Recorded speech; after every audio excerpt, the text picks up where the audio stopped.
yimɓe mbino Aziz Misrani anne ko kalda ɗo ko adoratu ahlami wama nahnu bi tawil al ahlami bi alimin ɓe mbi nelaɗo Allah ko haalata ko ko koyɗi tan ɗi nafata bal ɓe mbi kadi ɗaccu iftarahu o feppidi ɗum kanko nelaɗo Allah bal ɗaccu ɓe mbi huwa sha'iru nelaɗo Allah ko jimowo no yimoɓe ni kamɓe shiru to maɓɓe to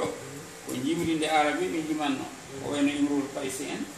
Nabiatu Zubyani en Zuhair ibn Abi Sulma en Alqama en Farafa en Asha en ɓe mbayno leydi ko an Imrul Qaysi awalu diwanu ko ɗifanat min dhikra habibin wa manzili بسقط اللواء بين الدخول فحوملي فتوضح فالمقراء لم يأفرشمها لما نسجتها من جنوب الشمعل من دون الجندي في بين لا الله فحالته ونطمد على ونقول الذي وما علمناه الشعر وما ينبغي له من جنجنا مجاجم دي حاننا نمودي وجمع إن هو إلا قرآن مبين هو قرآن نون لا الله وناجمه يبي وما أتى به شيء فليأتنا يوم محمد أدن إن بآية هاونيل بانجن صور موسى ولا جنغو ولا ناقة صالح كما أرسل ونون نلي رنو الأولون نلاب أدنو ببي الله ركين من ماني جنغون ديكو نلاب كالناقة والعصا واليد وين نجلو بصالح صور موسى جنغو موسى قال تعالى اللبيب ما آمن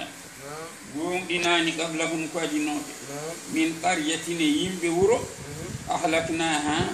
من كلك يمبي ورو تقريبها ما أتاها من الآيات لبين كننو ما لدي الله أدنو دي من كلك بين دون يمبي كم بين سبي نام دي ما هاوني دي ونلا الله أدنو من كلكرنو بيني من باوي حلكرد بنون أفهم متكمبي يؤمنون كم ابن جبور قوم دين كم بمكاناب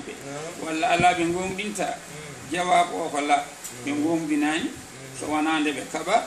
بفولا ونفتح مكة وما أرسلنا من قبلك إلا رجالا نوحي إليهم فاسألوا أهل الذكر إن كنتم لا تعلمون الذي وما أرسلنا من نلان من قبلك فألما أن نلاد الله إلا سوانا رجالا ورب من نلان ملائكاج من نلك ورب فاد أمولا سنو توين ملائكاج إن قنوا إليذني يمشون مطمئنين فنزلنا عليهم من السماء ملك رسولا سنو توين ملائكاج إن قنوا إليذه نجح من نلتين فنلاد joni onon yimɓe goni e leydi ndi tawde ko onon yimɓe min nelata e muɗum ko yimɓe wama arsalna min qablika illa rijalan so wona worɓe nuuhi emin mbahyo ilayhim faade worɓe ɓe la malaikatan wona malaikaji fasalu namdoɗe ahla dhicri anduɓe tawreta e injila in kuntum la ta'lamuna onon so tawi on laatima on ganda Allah nelata e yimɓe tan ko worɓe nelata e umen malaikaji son ganda ɗum fa innahum ya'lamunahu kamɓe ɓe gandi Allah nelata e yimɓe tan ko yimɓe kadi malaikaji e yimɓe gona gotum wa antum ila tasdiqihim aqrabu sabu onon ɓurɗon ɓadade ni ko katoɗi kene yahudiyankoɓe oɗon gonɗina ɗumen namdoɗeɓe mbete Allah tawi e tabaraka wa taala ene nelanno malaikaji walla nelanno tan ko yimɓe ɗum noon namdoɗe ɓe wama ja'alnahum min mbaɗani ɓe kamɓe nelaɓe ɓe jasada koɓe ɓalli bima'ana ajsada la ya'kuluna ta'ama ɓe ñamata ñamri hono malaika hono kamɓe nelaɓe ɓe Allah wi min mbaɗi ɓe ko yimɓe eɓe jogui ɓalli eɓe jogui ƴiƴam la ya'kuluna ta'ama wonde ɓe ñamata ñamri bal ya'kulunahu e min neli ɓe kamɓe fof koɓe yimɓe eɓe ñaama eɓe jara eɓe jaltoya eɓe taaro eɓe daña rewɓe eɓe daña ɓiɓɓe eɓe keeɓe janaba ko yimɓe tan la yakuluna wama kanu kadi ɓe laataki haalidina koɓe sasoɓe tugi baba adama alayhi salam kala nelaɗo men no nelaɗo wuurima yiyi ittata e leydi he annabi sallah sallam hamne ko jeehowo nde allah timminno nelal ngal tan o yaa lawol makko kadi nelaɗo duuɓi muɗum kewani ko duuɓi capanɗe jeegoyi duuɓi tati hen duuɓi nogas e tati woni duuɓi ɗi o nelaji o yetti nelal ngal o waɗi ko diina battinoɗo fof koye nder duuɓi nogas e tati he duuɓi capanɗe nayi keddiɗi ɗi ɗum sirani haali gurdam makko heddi kanko nandani e makkanaɓe e on zamanu eɓe jara sangara eɓe zina e mbaɗa ko boni eɓe tooña eɓe ndesa rewɓe babiraɓe mabɓe eɓe ubba ɓiɓɓe mabɓe ala fof koɓe mbatta e bonande nelaɗo allah noon kañum allah ene duuli ɗum e ɗum e tawno nelaɗo kañum allah renata ɗum ni gila suwa nelede saabu nelaɗo allah allah mabɓe hoolade ɗum ɓe mbiyatamo ko al aminu o koolaɗo saabu nde ɓe luurodiri e hajarul aswad eɓe maha suudu kamba ɓe gari ha ɗo hajarul aswad woni ɗo koɓe leƴƴinayi ɓe luurodiri hol baɗowo hayre nde e place muɗum ɓe donki famodiri ɓe min joƴƴinen hayre nde kala gadiɗo nadde e jama o yo fawan en hayre nde e place muɗum adi nadde ko annabi sallah sallam kamɓe fof ɓe mbi hada huwa al amin oɗo woni koolaɗo ɗum noon nelaɗo allah eɓe gandiri ɗum ko koolaɗo gila suwa neleɗe ɗum noon kamɓe ne ko noon wama kanu khalidin summa sadaknahum refti min gonɗinanaɓe alwa'da fodore allah so tawi allah ari e halkude heeferɓe ɓe allah dandat annabi o wondude julɓe ɓe fa anjaynahum min nandaɓe kamɓe julɓe ɓe wa man nasha'u eɓe min kaaji dandude e maɓɓe wa ahlakna min kalka almusrifina fennannoɓe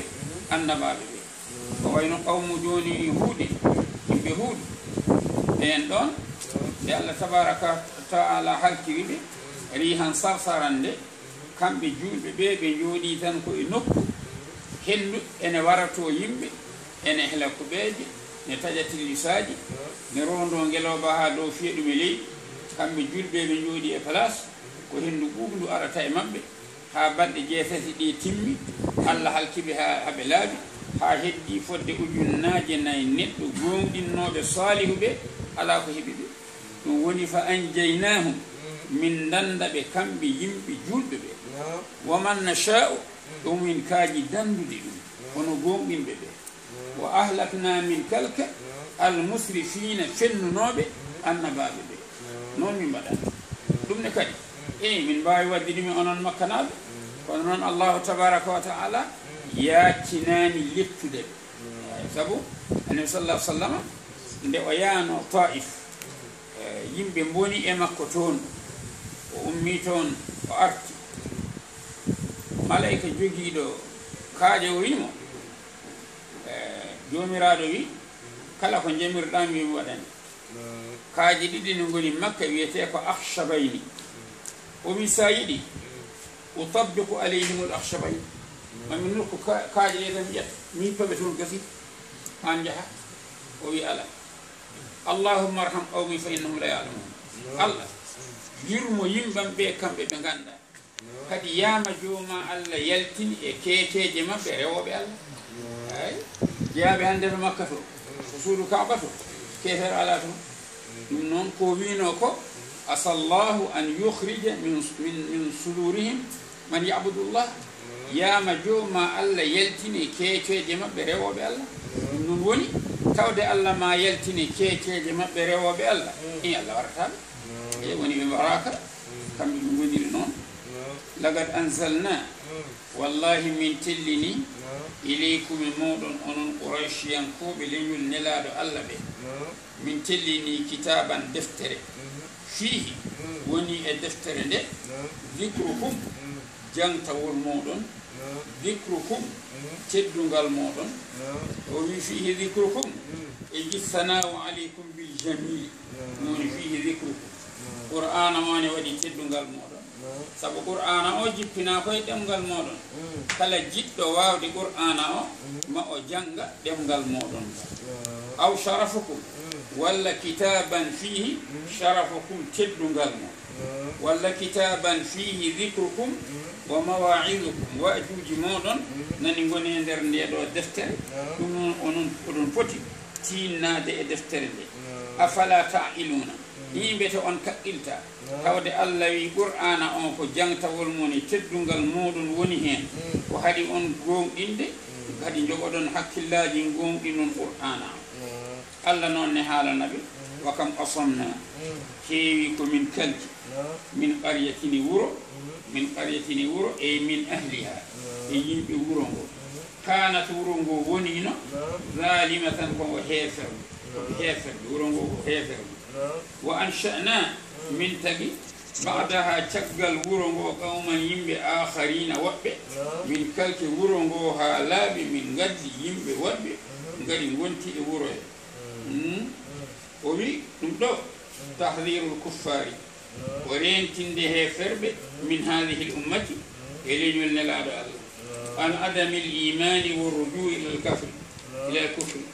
e wasde ɓe jabde allah e ruttadeɓe ga kefiru bi annahum la yagurrannahum sa'atu dunya alayhim woto funtuɓe woto homtuɓe yaadde aduna o wattafafuru bil amwali wal awladi e wasodirde hewde ɓiɓɓe jawdi ka anna allaha yaqulu lahu ma wi allah ene wiyanaɓe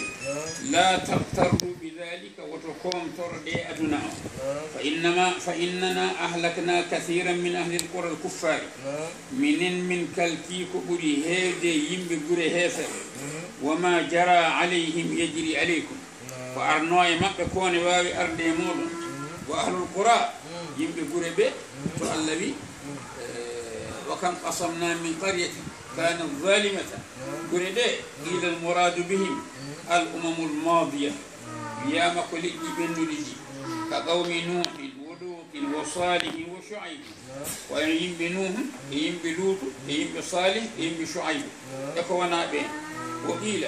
المراد منهم أهل قرية باليمن تسمى حضور بوذي شكور ويامك يمبي أن نقول ورو تنبي يمن ورو يتنوك حضور يامك بين بعث الله عليه موسى بن يوسف ابن يعقوب نبيا قبل موسى بإمران كنا نلا نوم يمبي نلا رغوت يتيكم موسى ابن ميشا ابن يوسف ابن يعقوب on wonno ko annabi kañum adi Musa alayhi salam fakadabuhu wa qataluhu ɓe penni nelaɗo o kadi ɓe mbari nelaɗo o fa sallata allahu alayhim buftu nassara allah wurti e maɓɓe lamɗo kefeero ni wiye buftu nassara fa qatala rijalahum wa saba nisa'ahum o wari worɓe maɓɓe o dahi rewɓe ɓe falamma stamarra fihim lqatlu harabu nde o addi maayde nde e maɓɓe no feewi o wari ɓe dogi fa qalat il malaikatu lahum istihza'an malaikaji mbiɓe ne jalkitaɓe kamɓe heeferɓe ɓe ngannduɗa ko dokɓe ɓe la tarhudu woto doge warji'u ila masakinikum wa amwalikum luttoɗe faade koɗorɗe mon e jawɗele moɗon la'allakum tus'aluna shay'an min dunyakum mbete oɗon namde hunde aduna moɗon e ahla ni'matin wa ghinan fattaba'ahum buftu nassar lamɗo o rewi e mabɓe wa akhadathum suyufu nangi ɓe silamaji wa nada munadin min jawi sama woodi nodduɗo e nder asaman o ya sa'arati l anbiya hey joftagol annabaɓe falamma ra'aw dhalika aqarru bidunubi nde ɓe jiino ɗum ɓe qirri bakkatuji maɓɓe ɗi haythu lam yanfa'hum ɗon ɗo ko ɓe qirdoto ko nafata ala alqawli l awwali kam waqi'atin ala alqura wa ala nnasi waqi'atin ala asfasi tilka alqura e ɗum woni haala ka wa kam qasamna heewi ko min kalki min qaryatin yimɓe wuro kanat wuro ngo wonino zalimatan koko heefere ko kanko wuro ngo wa ansha'na min tagi ba'daha caggal wuro ngo qawman yimɓe akharina waɗɓe falamma hassu gila nde ɓe tinno ba'sana lefte amen ay sha'ara ahlul qaryati bil ihlak ɓe tini koɓe jogorɓe halkede idahum ndayo kamɓe yarkuduna eɓe doga eɓe jattini فقالت لهم الملائكة استهزاء لا تركضوا وتشبوا وتندقوا وارجعوا نتدي إلى إلى ما أترفتم وندقنا دون نعمة فيه en e wuro ngo walla fii e amru mbaɗɗono wo masakinukum e koɗorɗe moɗon de la'allakum yamajo onon tusaluna oɗon namde shay'an min duniyakum ala al'adati qaalu ɓe mbi kamɓe ɓen ɗon heferɓe ya waylana halkaari dey wodanimi inna minen kunna min gonino zalimina komin toñɓe saw min goni heferɓe fama zala o wi serata tilka nduɗo noddandu ɗiɗo konguɗi ya waylana inna kunna zalimina da'wahum woni noddandu maɓɓe yad'unaha wa yuraddidunaha ɓe goni tan koye wiide ya waylana inna kunna zalimin hatta ja'alnahum hamin mbaɗi ɓe hasidan koɓe coñatiri alhasadu ko coñal alhasid ko gawƴe ɓe mbaɗɗa waftu taƴƴa ɗumen joli e leydi ɗum woni hasid woni allah halti ɓe ɓe mbayno gawƴe coñade ene jooɗi e leydi ey ka zar'il mahsudi no gawri coñani ɗi bil manajili tawa soñi ɗum ko bafɗi alminjal woni bafɗi sa hebbini mbiya almanajilu bi an utilu bi sayfi ɓe mbarda e silama kamɓe ɓen ɗum woni yimɓe mo moussa ibne misha o mo nelano yamannajo o woni allah wari ɓe kamɓe fof da'wahum fama zalat tilka da'wahum hatta ja'alnahum hasida hamin mbaɗi ɓe koɓe coñateri lelinde leydi hamidina koɓe ñifɓe koɓe maayɓe ka humudi naari ida ufiat no jeygol ñifirta so tawi ñifama ni i kamɓe ɗe ɓe gonti maayɓe ɓe mbay hono noon hamidina ko allah wi wama halaqna samaa min tagani asaman wal arda e leydi wama baynahuma e ko woni hakkude asamani leydi la'ibina komin fijoɓe e allah wi mi tagirani asaman o walla asamanuji jeeɗiɗi ɗi e leyɗeli jeeɗiɗi ɗe wama baynahuma e ko woni hakkude asamani leydi hakkude asamani leydi kañum woni ko wiyete alfadaul khariji jeerende wondi dow ɗum ko allah tan andi ngol togol ko woni kadi ko tuuba ko e mbaɗata machine ngaji mumen ne jaaha dow ko ala hen ko wawi yettoyade to asaman woni to hay goto wawi yettade toon eɓe ngaajo noon eɓe jetto joga e koode wayno lewru en ko nandi hen kono kay ko woni asaman ko ɗum hay goto yettoyta ko toon allah noon wi kañum tagi asaman o e leydi ndi e ko woni hakkude asaman e leydi ete ɗum wona fijirde bal dallina ala qudratina ɗum ko emin tindina hattan amen ne mawni wa nafi'ina ibadana kadi min nafa en jiyaɓe amen ɓe saabu enen dow on e nafa ene ma hen na waɗe tasuji avion ngaji ne jaa hen ɓoggi télégraphe uji ne mbaɗe dow ne mbaɗe hen fof ɗum ɗo ko waɗi ɗum ko mbete eɗen naftoro law aradna allah wi so tawi min jiɗino an nattahida nde min jogitto lahwan belade ey ma yulha bihi ko yimbene weltoruɗum min zawjatin aw waladi allah wi so tawi mi yiɗino hono ko beltoto ɗon onon yimɓe ko weltare neɗɗo ko dañji jawɗi dañji ɓiɓɓe lattahadnahu mamin jogitto weltare nde belade ɗe min ladunna ummorde amen من الحور العين والملائكة من بدر بحور العين من بدر بملائكة جيجي غود kono nono adini ko law aradna e ngandi law ko harfu imtina'in limtina'in tawde non ko harfu imtina'in limtina'in kala do law ari ko jogori arde ko wonata kala ko law ari hono ko ari ibn asir ko lawuji gondi toon ɗi law lam yakun bi qadirin lama bi wahidin lama qadar law lam yakun kaza law lam yakun kaza ko noon ɗum ɗo law aradna an nattakhidha lahwan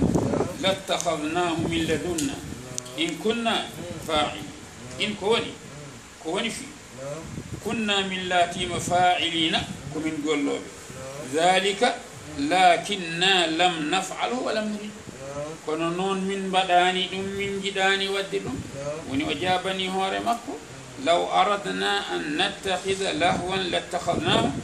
min ladunna in kunna fa'ilin بل ويدج نقذف من بدو بالحق يجي مناقل قوم انت على الباطل يكيفر فيدمغه قوم انت الله نما كيفر فإذا هو لا يكيفر زاهق كوكيه كيفر إن هو الله يمي جتت لي مناقل مي بدو دو كيفر لي مناقل ممتو كيفر يهب فإذا هو زاهق ودمغه في الأصل أصاب الدماغ فيدمغه أصلي هو في مصور يتي من غادما كلا نون صور كو يتي غاني ورت ندو أي أصاب دماغه يتي غادما بالضرب وهو مقتل في يدها يتو غاني جيا كوي سلاماجي ولا تشبي برودي kono firata neddo ha sawru yetto ngani makko o mayani alla ne fatawi jettata ko an jettata ko limanagal ngal fiya dum e keferu ngu limanagal warda keferu ngu no neddo fiyaado silama ha yetti ngani mum no mayra fayadmaghuhu fa idha huwa sahib wala ni wodani on onon heferbe makka al waylu nebte cattude en gandi al waylu biyama wadin fi jahannama ko caangol woni to jahannama to caangol ngol wiyete al waylu kadi kala to wayli ari musiba o yani ko e mo hani yande waylun li kulli masa waylun li kulli affakin waylun lil mutaffifin kala waylu ari yanata koy neddo mo futi yande o kandudo hen dum woni waylu wiyete ko kalimatu azabi woni waylu ene jiide ene seeri e wayha kañum ko hunde yande emo fotani yande kadi wayha wiyete ko jala bone kaari ko wayno wayha qawmin jafa'u nabiyyan bi ardin alifathu dibabuha wa dibau jala bone makkana be ndiwi nelaado sallallahu alaihi wasallam tawi ene woowi nelaado sallallahu alaihi wasallam lelli e tewdi gonde Madina e buloji gonde Madina fof ene e Makka fof ene ngowi nelaado Allah beedo yimbe non be ndiwi odo nelaado alladhi alifathu bibabuha wa dibaw walakum alwayl mimma tasifuna wa tifatun Allah tabaraka wa ta'ala wonde wiide Allah ene jogi biddo walla Allah ene jogi debbo Allah kanyum ala biddo Allah ala debbo Allah wana neddo Allah wana jinni Allah neddo Allah wana malaika Allah kanyum ko Allah wa mukhalifun li khalqihi kala no tagore Allah de way wana non Allah way Allah nandani tagore walahu ene wodani Allah man fi samawati ben wonbe asamanu jeedi wal ardi leedi jeedi de fof kanko jeeko woni hen wa man indahu e ben wonbe do makko do e malaikaji nan no mburi to joomirado kadi ko Allah tagi malaikaji la yastakbiruna malaikaji mawnikinta ko an ibadatihi garewde Allah dum non ala ko haali onon makkanabe be wala yastahsiruna kadi be tampata e rewde Allah de malaikaji kamin dewgol mumen Allah ene seeri e meden kala asamanuji he atawata hen lelande fedindu so wana malaika ene dari ma woni ko dari ma woni ko nangudo e koppi ma woni ko bidu sami Allahu liman hamidahu ma ko tukkudo tinde makko e ma ko jodido malaikaji ala fof be jiyata hen malaika ma wadata hunde rewtende Allah woni o wi la yastahsiruna ko be tampata enen so en juuli seere tan en tampa amma ben ko non Allah tajilu men tampata sen ko diri joni Israfil biyaado kanyum jogi buutu fal o ko baddo buutu fal ngal tan gile nde o tagay hunu ko makko o mo fadi wiyeede wuttu dal ngatari gila ko adi adama ha yetti joni e be guuri kadi non woni ko woni non ko dum ko rewde Allah Jibril ne wodi missioji mudum wonno ko wondi don ambassadeur hakkunde Allah e nela e mudum Azrail ne wodi on Allah kanyum yamiri dum ko yo tan pittali kadi Azrail wana goto Allah wi ko tawaffat rusuluna wa hum la yufarritun kanko Azrail o jogii ko équipe malaikaji o jogii ko malaikaji ɗi gaddoyta pittaɗi ɗi ɓe tottamo kanko Azrailu so fittano ndu ko malaɗo o rokka ɗum malaikaji malalɗi so fittano malkisandu o rokka malaikaji malkisu kanko woni chef o ɓeye gaddoytu kanko serdata malaɗo o faara ɗum to malaɓe to malkisaɗo o rokka to malkisaɓe ɓe goni to ko noon wonata ɓeeɗo kadi ko ni goori kadi ɗum woni dewal mumen Allah la yasuna Allah ɓe gokata Allah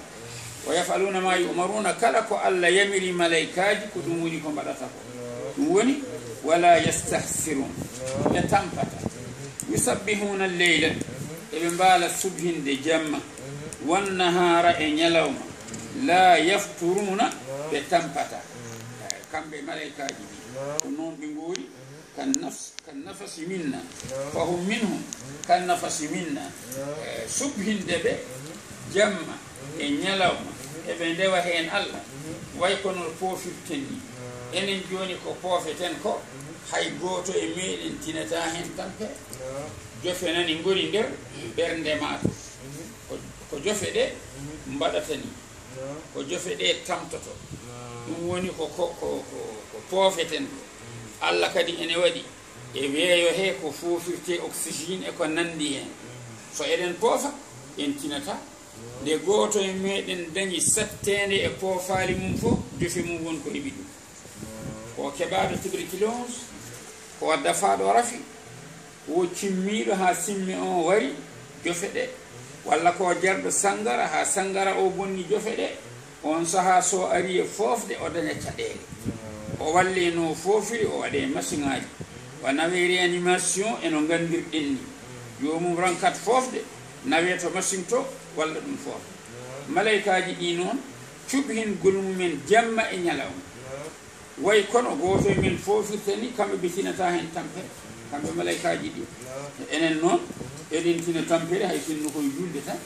neɗɗo ne juule tan mbiyen mo an darɗe ɗi ne juuti min mbawa ɗum ɗo bisimillah ɗum juuti no feewi so tawino joni en juuli julde imamu Shafi'i hay goto arata jama imamu Shafi'i so nangi e kottu o wiyata ko subhana rabbiyal azimi wa bihamdihi laabi capanɗe nayyi so tukki tinde makko e leydi o wiyata ko subhana rabbi la'ala wa bihamdihi laabi capanɗe nayyi enen sa juuli a waɗi laabi joyi tan wiyete ko yaawi wiyete ko leydi sa waɗi laabi sappo ɓuura bonde sa waɗi laabi capanɗe nayyi ma yimɓeɓe ɗacceɗon jalaɓe mum ɗum noon kadi ko ɗum ɓuuri sellude e julde heddi noon en mbawa wadde ɗum e kadi malikiyankoɓe mbiyata ɓuuri famɗude majjum tan koko ene waɗe e laabi tati subhana rabbiyal azim wa bihamdihi subhana rabbiyal azim wa bihamdihi subhana rabbiyal azim wa bihamdihi ɗum ɓuuri famɗude ko heewi ko dotta ɗum noon sa yiɗi mbaɗa ha heewa heddi tan noon nelaɗo Allah wi sa julni yimɓe hoybin julde nde li anna fihim almarida waldaifa wa dal hajati saabu yimɓe ɓe ne mbaɗi hen mo sellani ne mbaɗi hen nayeɓe ene mbaɗi hen joguiɓe haajuji ene mbaɗi hen debbo muyninowo joguiɗo ɓinguel tokosel sa julni julde nde ɓe ne mbawi lorlude sa julni ɓe yo julde nde hakkille sa julni hoorema e julnu kala no yiɗɗa mbaɗa kaɗa wani hoorema ala ko woni wala yastahsirun yusabbihuna alleyla wannahara la yafturun am walla ittakhadu ɓe jogitima kamɓe heferɓe ɓe alihatan allaji kallati wal uzza min al ardi leydi ndi kadi allaji ɓe ittata ɗumen tan koye leydi ka hajarin wa dahabin wa fiddatin ɓe nangat hayre nde ɓe ceha ɗum ɓe jonna ɗum ɓe mbiya ko Allah walla ɓe nanga kangi ɓe tafa ɗum ɓe mbaɗano neɗɗo ni ɓe mbiya ko Allah walla de kalis dane ɓe tafa ɓe mbiya ko Allah walla ko ɓakkere walla goɗɗum ɗum ɓe mbaɗanno hum ɗiɗo allaji yunshiruna beti eɗi mbawi wurtinde mayɓe yawmal qiyamati walla ɗi mbawa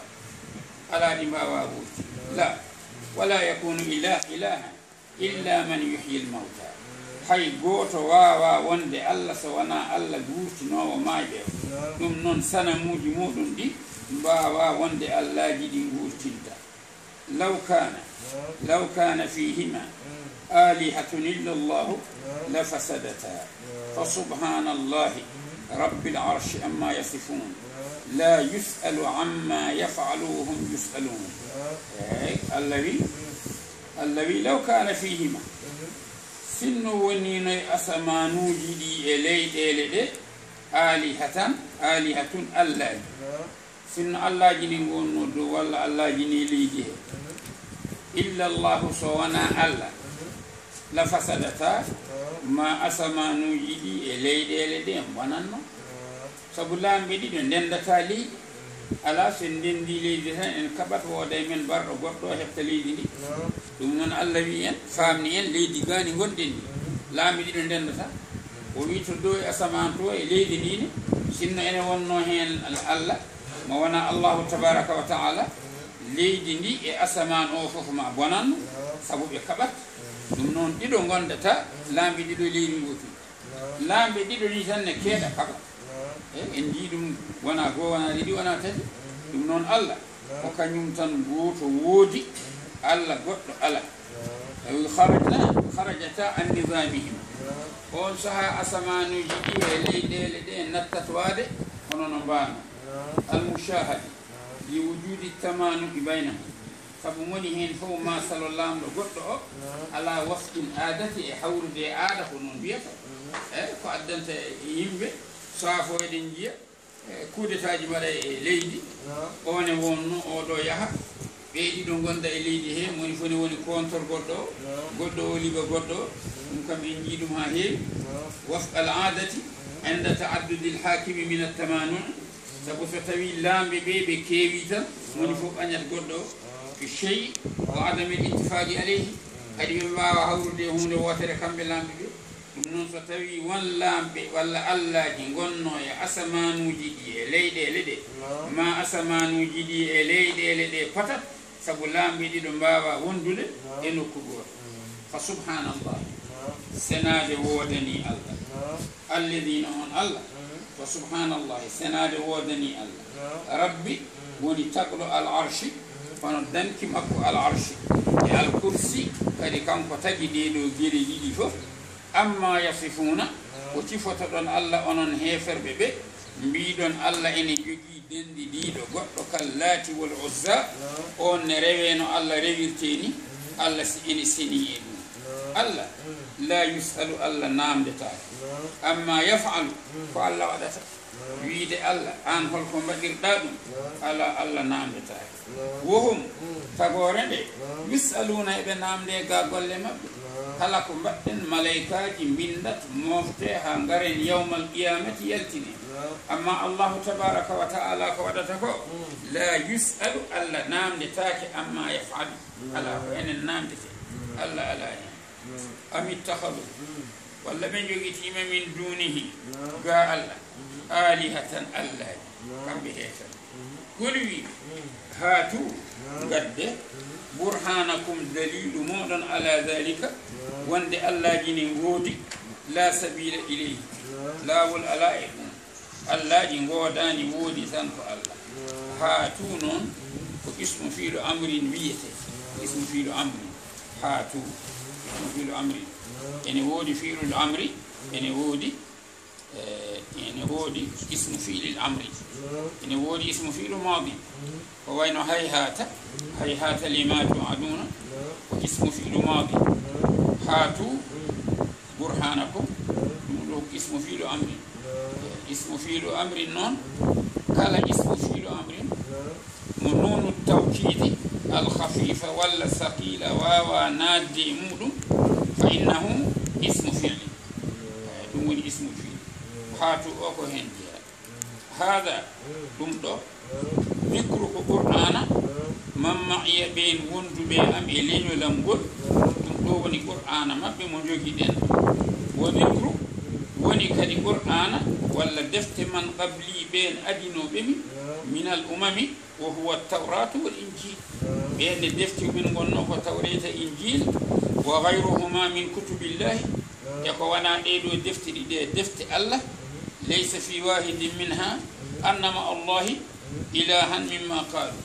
defte ɓennuɗe ɗe hay deftere wotere wiyani Allah ene jogii ɗiɗiɗo no onon makkanaɓe no mbiɗon ni hay deftere wotere wiyani hada dhikru